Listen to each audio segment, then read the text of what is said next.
நம்ம கடந்த வீடியோவில் சொல்லியிருந்தோம், உங்களுக்கு தெரிந்த உங்களை சுற்றி இருக்கக்கூடிய திறமையானவர்களை எல்லாம் சொல்லுங்க, அவங்கள பற்றி வீடியோ எடுத்து போடுறோம் அப்படின்னு சொல்லியிருந்தோம்.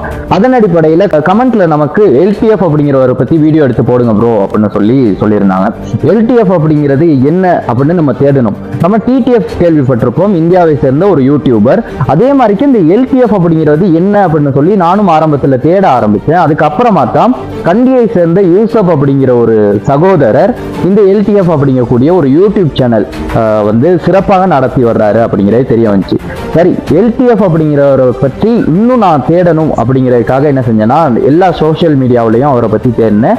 அதில் தான் வந்து டிக்டாக்ல வந்து எல்டிஎஃப் ஃபேன் பேஜ் அப்படின்னு சொல்லி அக்கௌண்ட் ஒன்று இருந்துச்சு. அவருக்கு மெசேஜ் பண்ணி கேட்கும்போது, இப்படி தான் ப்ரோ, நாங்கள் வந்து அவரோட ஃபேன்ஸ் அப்படின்னு சொல்லி அவரோட ஃபேன்ஸ் வந்து மெசேஜ் பண்ணியிருந்தாங்க. சரி, இப்படி டிடிஎஃப் மாதிரிக்கு எல்டிஎஃப் அப்படிங்கிறவரும் ஸ்ரீலங்காவில் வந்து பிரபல்யமாகி இருக்காரா அப்படிங்கிறதுனால அவரோட ஹிஸ்ட்ரி என்ன அப்படி